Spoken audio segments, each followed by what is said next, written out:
Hello friends, मैं हूं जरीवाल और आज हम लोग एक बहुत बेहतरीन वीडियो लेके आए हैं। आज हम लोग बहुत ही बेहतरीन वीडियो लेके आए हैं हेयर ड्रेसिंग का पार्ट 4। उसमें हम लोग क्या क्या सीखने वाले हैं वो आज हमने यहाँ पे बोर्ड पे टॉपिक लिखे हैं। तो एक एक टॉपिक पे हम लोग बहुत अच्छी तरीके से आज बातचीत करेंगे। इससे पहले 3 टॉपिक पहले आ चुके हैं हेयर ड्रेसिंग के, तो अगर आपने वो वीडियोज़ नहीं देखे हैं तो आप पीछे अगर हमारी फेसबुक आईडी या इंस्टाग्राम या फिर यूट्यूब पे जाके ज़रूर देखना। ये है 4 पार्ट कि हमें किस तरीके से बोलना चाहिए। अगर आप किसी भी एकेडमी में ट्रेनिंग लेते हो तो सबसे पहले आपको कम्युनिकेशन वगैरह ये सारी चीज़ें सिखाते हैं, किस तरीके से आपको बातचीत करना है, किस तरीके से आपको लोगों के साथ में मैनर्स के साथ में रहना है। तो वही उसी का एक पार्ट है। तो आज का है कि हम कैसे बोलें, अपने कलीग्स के साथ में, आसपास में, साथ में रहने वालों के साथ में हम किस तरीके से बातचीत करें, और हमारे स्पेशली कस्टमर के लिए हम लोग क्या क्या और किस तरीके से हमें ध्यान में रखते हुए और किस तरीके से बोलना है हमें। तो आज का जो मेन टॉपिक है वो है how to speak with customer. Customer के साथ में किस तरीके से हमें बातचीत करना है। सिर्फ बातचीत के ऊपर ही टॉपिक है, तो कस्टमर के ऊपर बातचीत करना इम्पोर्टेंट है, क्योंकि ये अगर ब्यूटी सैलून या अगर आप स्पा सैलून से अगर बिलोंग करते हो तो ऑब्वियसली सारा खेल है वो बोलने का है। अगर आपकी बोलने में परफेक्शन या फिर तरीका नहीं है या फिर आपके ये टॉपिक्स क्लियर नहीं है तो शायद आपको कितना भी अच्छा काम आता हो, आप प्रॉपर सर्विस और प्रॉपर अपने क्लाइंट को अट्रैक्ट नहीं कर पाओगे। तो सबसे पहला है स्पीक विथ क्लियरिटी। सबसे पहले आपको एकदम बहुत क्लियरिटी के साथ में बोलना है। आपका बोलना एकदम क्लियर होना चाहिए, सामने वाले कस्टमर को एकदम प्रॉपर सुनाई देना चाहिए। ऐसा नहीं कि आप अगर 4 बार बोलो तो सामने वाले को 1 बार सुनाई दे, नहीं, आपको बहुत ही पॉज लेके स्पीक विथ क्लियरिटी, जिस तरीके से अभी मैं आपसे बात कर रहा हूँ बहुत अच्छी तरीके से, क्योंकि मैं चाहता हूँ कि जो मैं बोल रहा हूँ वो आप तक डिलीवर हो, पहुँचे। तो उस तरीके से आपको स्पीक विथ क्लियरिटी, अगर आपके बोलने में क्लियरिटी है, बातचीत करने में अगर क्लियर है, तो शायद आप कस्टमर का पहला जो पड़ाव है वो आप पार कर सकते हो। ये कहाँ पे यूज होता है क्लियरिटी के साथ में? स्पेशली ये हमारे जो डेस्क होता है, जो हमारा मेन काउंटर होता है, वहाँ पे यूज होता है, या फिर फ़ोन वगैरह में हम लोग जब अपॉइंटमेंट लेते हैं तो वहाँ पे इसकी ज़्यादा ज़रूरत पड़ती है। क्लियरिटी के साथ में बोलना मतलब आवाज़ होनी चाहिए अट्रैक्टिव, और बोलने वाले सामने ऐसा होना चाहिए कि सुनने वाला ऐसा बोले कि यार एक बार और बोले ये आदमी। ठीक है, तो इसमें आप कहाँ कहाँ यूज़ कर सकते हो? एक तो आप फ़ोन पे अगर आपको अपॉइंटमेंट लेना है तो ये वाला टॉपिक पे आपको सबसे ज़्यादा ध्यान देना है, क्लियरिटी। तो मोबाइल फ़ोन या फिर लैंडलाइन से अगर आप करते हो तो उस पर यूज़ करना है। सेकेंड थिंग, अगर आपका डेस्क है, काउंटर है, कैश काउंटर है, तो वहाँ पे आपको ये क्वालिटी प्रॉपर होनी चाहिए। आप में से बहुत सारे ऐसे जो ऑलरेडी एकेडमी चलाते होंगे तो उनको ये लगता होगा कि ये टॉपिक तो बहुत ही नॉर्मल है, सबको आता है, लेकिन हमारे स्टूडेंट ऑल ओवर इंडिया में है, वो देखते हैं वीडियोस, तो उनकी ये रिक्वायरमेंट थी कि किस तरीके से हमें क्लियरिटी के साथ में बोलना है और हमें कस्टमर के साथ में बोलना कैसे है, उस पर आप टॉपिक लेके आओ। तो हमने ये 4 टॉपिक आज लेके आए हम लोग। तो फिर भी ये टॉपिक वेरी इंपॉर्टेंट है, और आप में से अगर कोई भी किसी का भी अगर वीडियोस भी रहता है कि आपको किसी भी प्रकार में जानना है तो हम लोग इसी वर्ड पे आपको समझाएंगे, आपके टॉपिक्स लेके आएंगे। लेकिन हाँ, फिलहाल पार्ट्स चल रहा है, पहले 1 कंप्लीट हो गया, 2 हो गया, 3 हो गया, ये पार्ट है वो 4 है। तो अगर आपने पहले वाले पार्ट नहीं देखे हैं तो बिल्कुल आप देख लीजिए। उसके बाद में स्पीक विथ कंपैशन। अगर आप दृढ़ता के साथ में एकदम कि हाँ ये चीज़ आने वाली है, ये चीज़ होने वाली है, एकदम दृढ़ता के साथ में अगर आप बातचीत नहीं करोगे तो लोग आपसे कन्विंस नहीं होंगे।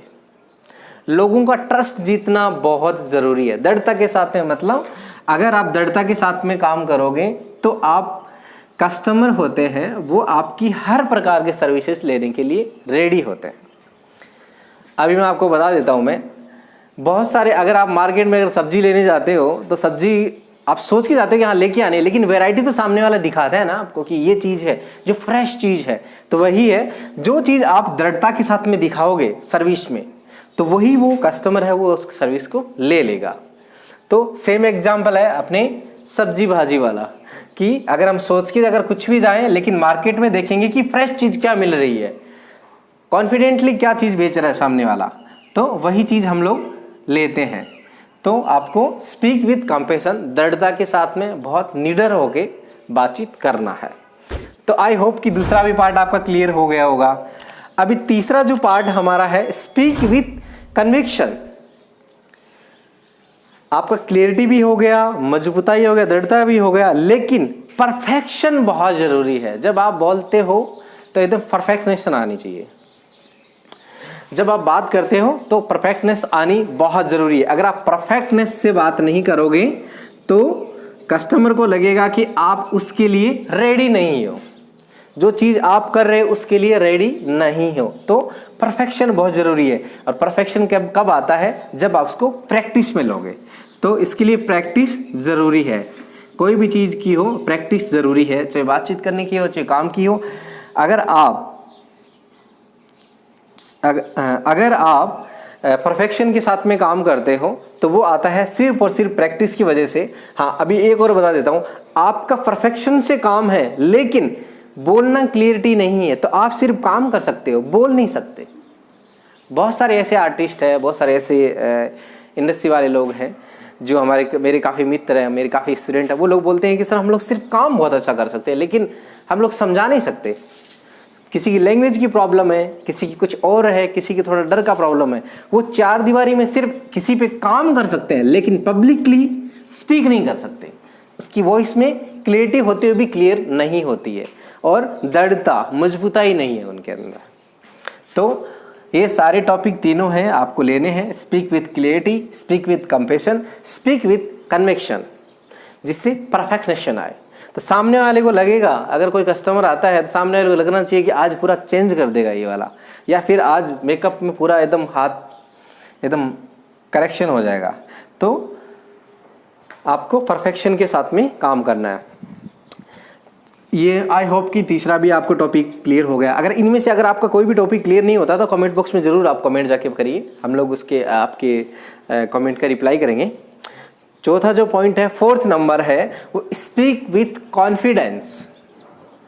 अगर आपके अंदर कॉन्फिडेंस नहीं है तो ये ऊपर के चारों कोई काम के नहीं है। ये आप नर्वसनेस है, आप नर्वस फील करते हो, शाही फील करते हो, शर्म आती है आपको, तो शायद आपके लिए ये सबसे बड़ी प्रॉब्लम है। आप इसके लिए हो ही नहीं। फिर अगर आपको किसी भी काम करने के लिए अपना खुद का काम जो आपको आता है उसमें अगर काम करने में अगर आपको परफेक्शनेस या फिर कॉन्फिडेंस नहीं है तो शायद आप इसके लिए बने ही नहीं हो। तो इसके लिए प्रैक्टिस बहुत ज़रूरी है। और सबसे पहले अगर आपको आगे बढ़ना है तो शर्म को निकाल दीजिए और कॉन्फिडेंटली हाथ बंद नहीं करके एकदम परफेक्शन ओपन हैंड के साथ में आप पब्लिकली स्पीच या फिर अपने स्टूडेंट लोगों को सिखा सकते हो, या फिर कस्टमर के साथ में आप अच्छी तरीके से कॉन्फिडेंटली बात कर सकते हो। कस्टमर को भी ऐसा लगना चाहिए कि हाँ, सामने वाले का कॉन्फिडेंस देख के उनको भी ऐसा लगे कि हाँ, ये बंदा पूरा परफेक्टनेस के साथ में और क्लियरिटी के साथ में और बहुत कुछ अच्छा काम करने वाला है। जो चीज़ चाहते हैं वो फुलफिल होने वाले हैं। तो कॉन्फिडेंस में आना चाहिए। हाँ, कॉन्फिडेंस का मूल मंत्र ये रहता है 20% 80%। लेकिन लोगों का क्या रहता है? बहुत उल्टा रहता है। लोगों का क्या रहता है? बोलते ज़्यादा है, सुनते कम है वो। तो आपको क्या करना है? 80% तो सुनना है सामने वाले को। अगर आप सुनोगे नहीं तो सामने वाले की बात को आप पहचानोगे कैसे? तो 80% आपको सुनना है और 20% है वो बोलना है। मतलब जब आप बोले तो सामने वाला सुनना चाहिए। सुनेगा कब? जब आप पहले उसकी सुन लोगे। तो 80-20 का रेशियो है, इसको राइट वे में लेना है, रॉन्ग वे में नहीं लेना है। 20-80 मत कर देना इसको। तो आपको 80% सुनना है, 20% बोलना है। बोलना कैसे है? क्लियरिटी के साथ में, कंपैशन के साथ में, परफेक्शन के साथ में, कन्विक्शन के साथ में, कॉन्फिडेंस के साथ में। तो ये थे हमारे 4 टॉपिक। आई होप कि आपको ये सारे टॉपिक बहुत अच्छे लगे होंगे। और इसके बारे में अगर कुछ भी आपको डाउट्स है या कुछ और है तो हमें कमेंट बॉक्स में करिए।